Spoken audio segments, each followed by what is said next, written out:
Hey guys, what's going on? It's Codiak here, and today we are checking out AJAN KLOSS. This is the new Star Wars Battlefront 2 map, but we're flipping the script. We put out the video yesterday from the Resistance side of things. This time we are going to look at it from the First Order side of things. I said in that video, this map is super open, and I wanted to see it from the other perspective. It actually took a long time to get this map back into the cycle.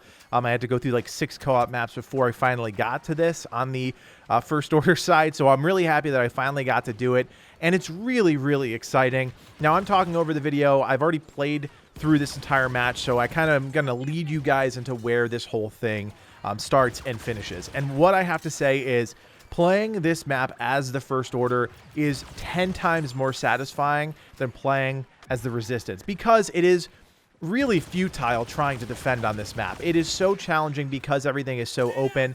There are a million ways to get around your opponents, and the scope and scale of each of these smaller areas makes it so that you can close gaps between yourself and the enemy, and you can actually maneuver a lot easier than in some of the other maps. Like, think of Starkiller Base, where there's a lot of choke points, there's a lot of kill zones. In this map, while there are a lot of kill zones and kill boxes, there's still a lot of flexibility to move around, and there's just too much to maintain and to kind of keep all in perspective as you're defending. So as an attacker, though, it's a lot easier because you can focus on getting to a point, you can focus on getting around enemies, kind of subverting their defenses, and just making an impact right off the bat. So you can see here, we've already pushed onto C. We've got it locked down. Now, of course, guys, just so you remember, or if you didn't know, AJAN KLOSS is only available in Heroes versus Villains and co-op mode. So you're not going to get this in Galactic Assault or Capital Supremacy. You have to go into co-op mode. It's a great place to, 1, hone your skills, and 2, to level up your different characters and classes. A lot of you didn't probably realize that you can level up your weapons and your characters all in co-op mode. So it's a really great way to kind of build up your levels, get those equipped cards, and if you're playing one of the 4 base classes, kind of unlock the new weapons, things like that. It's just kind of like Horde mode, but in Star Wars. So there you go. So we're clearly pushing them on C here, as you can see in the top bar. We're almost there with C. I'm playing just as the standard assault class, which is really good for Horde mode, especially if you just want to mow down enemies, because at some points you'll just see waves of like 15 enemies come around a corner, and it's kind of daunting if you're playing as like an officer or a specialist to deal with that. So we're getting ready to move on to the second zone here, and the second zone is 2 beacons closer up on the hill. We're not quite at the cruiser yet. It's just the 2 beacons on the hill, and it's really close. Like, we're already looking at the next beacon. There's not a lot in the way between the first point and the second point here. We do have a Rey on the battlefield, but you will see we will take her out with no problem whatsoever. Just kidding. Just kidding. I'm going to kill myself because I'm an idiot and I'm not good at this game. But I am going to switch over to the Sith Trooper. Now, we are going to be doing a full video on the Sith Trooper. It is one of my favorite new classes in the game. The Sith Trooper is an absolute animal. It's an infiltrator class by specification, but it's a frontline character all the way. You've got what I would consider to be a submachine gun with high damage. It's technically low range, but it's a laser gun. I mean, it's so good. You've got a great grenade. You've got a tracing ability where you can detect enemies around you, and then you've got a combat rush, which is basically a movement speed increase that the more enemies you kill, the longer duration it lasts. So it's a really good character. You will see that I end up using the Sith Trooper for most of the rest of this battle here because of how good he is in this type of situation. So we're swinging over to the A side of the battlefield because I got killed by Rey over on the right side. So we're going to lock down the A point.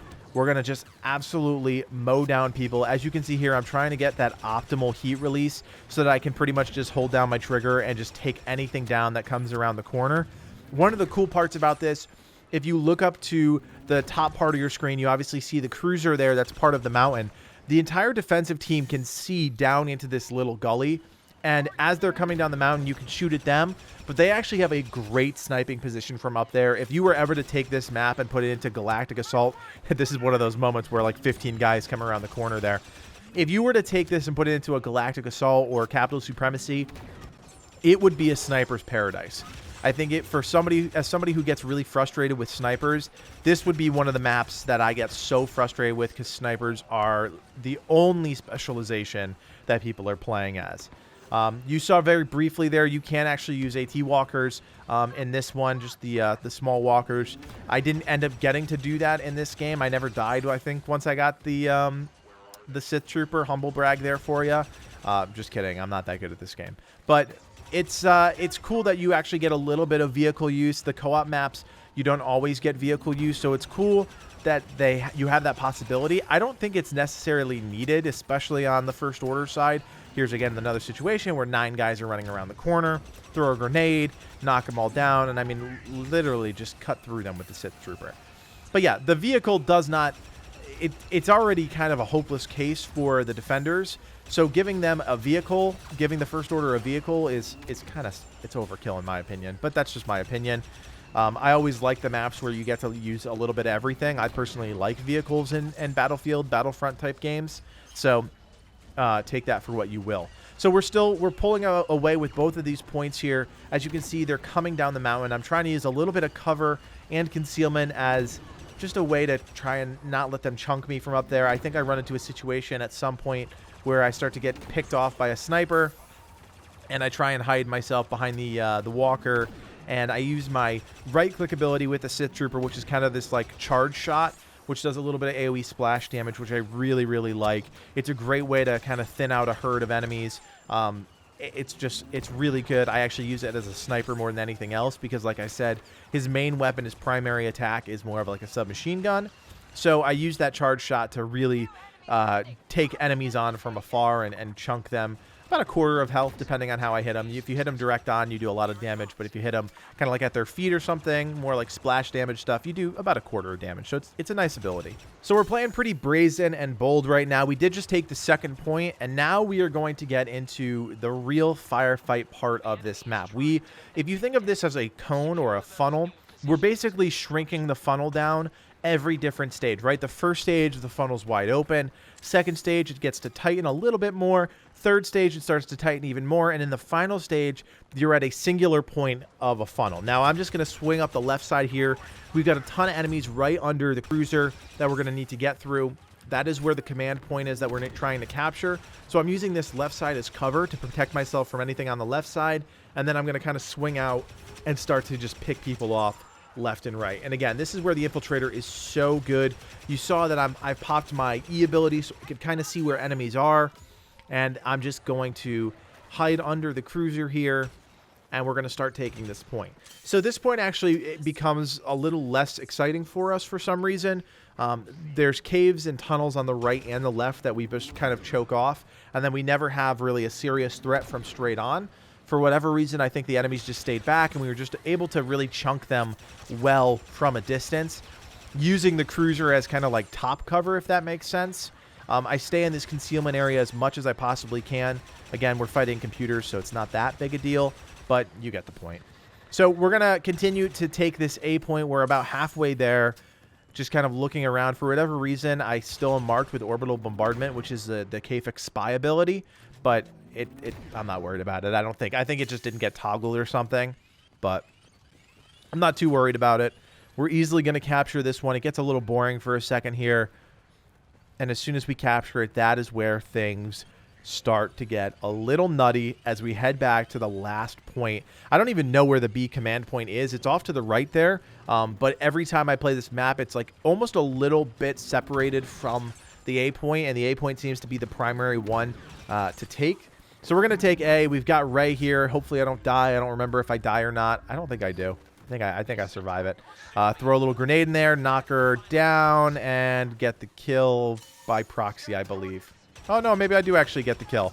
So we get rid of Ray, which is great. We get the point. We're going to move on to the last sector here, and this is where things, again, get a little crazy. You're going all the way back to one final point. So like I said, you go from 3 to 2 to 2 to 1. You have one final point. It's at the end of the cave, right at the front of the command ship here. As you can see, I'm using my right-click ability to try and chunk those guys from afar. I said I use it as a sniper. You can kind of see how I'm using that ability to chunk these guys that are all kind of stationary at the end of the cave. And there again, I'm using that left side wall. I'm going to go down the tunnel here, sneak around them, and now I'm behind them. So it's a really hard map to defend. The enemies can get around pretty much anywhere. It's not like as daunting as you think. As you can tell, I go back and I'm like, okay, I don't really have another route. So I'm going to take that left fork once again. And you do really get to see where all of your enemies are at all times, but it still doesn't matter because there's too many different ways that you have to defend in a big open area like this. You've got a straight on approach, which is massive. You've got micro caves on the left and the right.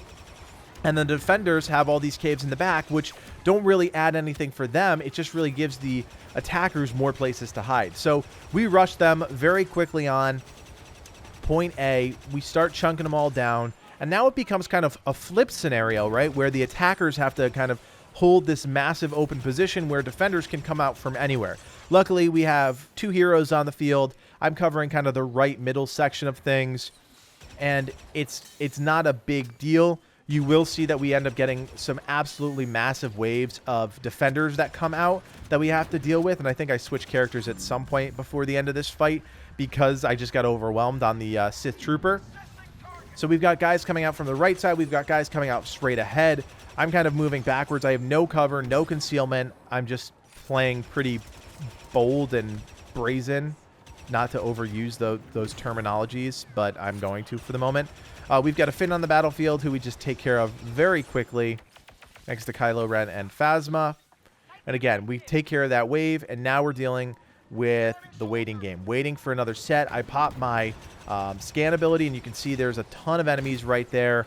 One of the most frustrating things, I don't know if you picked up on that, I just used my right click and it hit my ally, and it's always annoying when you have that big chunk of damage that you could potentially do to an enemy and you hit an ally.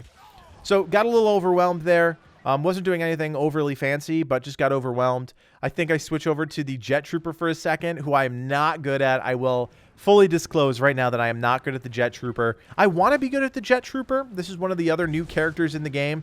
I'm just not good with him. Any sort of vertical mobility like this, I've never been great at. It's a cool character. You know, you've got a pretty precision laser rifle. You can float for quite a while.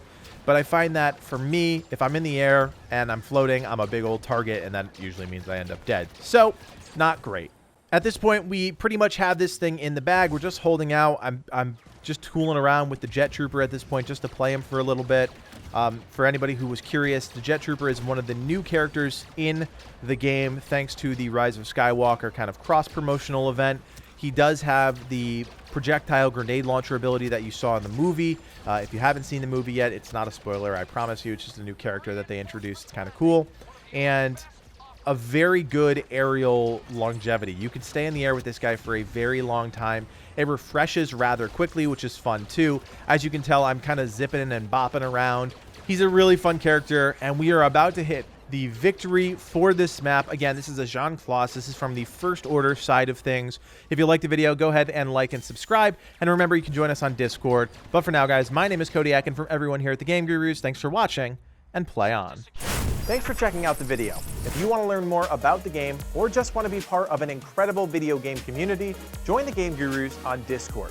Be the first to know what's going on with the channel and interact with me and the rest of the team on a daily basis. To join, check out the link below.